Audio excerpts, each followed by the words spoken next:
Just reiterate what just came out of this dialogue and colloquy between the senator from Montana and the senator from Arizona, and that is this. CBO has said that this is going to be a deficit saver, a deficit reducer, and the president's going around the country talking about the fact that this bill is going to reduce the deficit. But what the president's not going to say, but what the senator from Montana just agreed to, is the fact that our physicians who are due a 21% decrease in Medicare reimbursement payments are not in fact going to have that 21% reduction. And when you factor that in, this not only does not reduce the deficit, but it adds to the deficit an additional $281 billion difference in what the number the CBO says that we're going to reduce the deficit by. So, you know, very clearly, we're going to add to the deficit when we pass this bill, because the senator from Montana is right. We're not going to see that 21% reduction, and I suspect that the $523 billion in Medicare cuts that are provided for in this bill that are scheduled to take effect in future years may not ever happen. And if that is the case, then not only are we looking at an additional cost of that $523 billion, the $281 billion for the SGR fix or the doctor fix, but we're looking at increasing the deficit to fund a domestic program in a huge way. One thing that the CBO does say is that this bill provides an additional $569.2 billion in new taxes on the American people, particularly the small business community that's hit the hardest by this.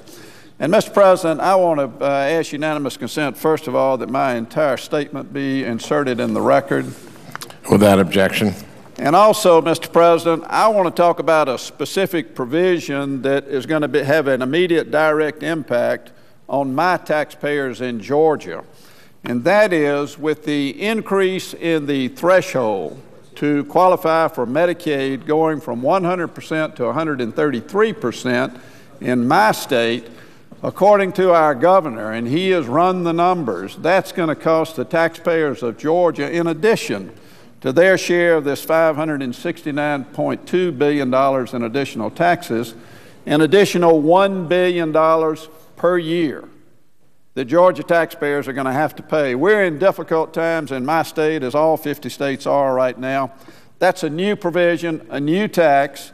And again, Mr. President, I'd like to ask unanimous consent that a statement from the governor of Georgia, the Honorable Sonny Perdue, be inserted in the record. Without objection. Lastly, let me say, Mr. President, that within the last 48 hours, we have discovered that the agency that's going to be administering the new health care reform bill that the President signed into law is none other than the Internal Revenue Service. The Internal Revenue Service has said that in order to review the tax returns of every taxpaying American to ensure that they have complied with the law and bought insurance or had insurance taken out through their employer, that they're going to have an additional 16,500 Internal Revenue Service agents at a cost of an additional $10 billion to the taxpayer. That $10 billion is not factored in here anyway. So, Mr. President, we are dealing with a piece of legislation that the American public has shown over and over and over again in every poll taken, whether it's by a Democratic pollster, Republican pollster, or an independent pollster, that they do not want. And we're going to force that bill down on the American people, and that is wrong. That is not the way that this body and the body across the Capitol should be working with respect to the best interest of the American people. And I urge my colleagues at the appropriate time during the vote on the amendments this afternoon and tonight to repeal this bill, and let's replace it with a true, meaningful health care reform bill that we can all agree on. And there are a lot of provisions in those 2,700 pages, plus the length of this so-called fix-it bill that we can agree on, that we can replace this bill with, that will provide the American people with true, meaningful health care reform that they need and deserve. We won't see all of these huge increase in taxes. We won't see all of these huge reductions in Medicare benefits, and we can do the will of the people in the right and appropriate way.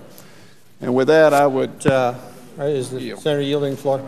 President, I yield 2.5 minutes to the Senator from Louisiana.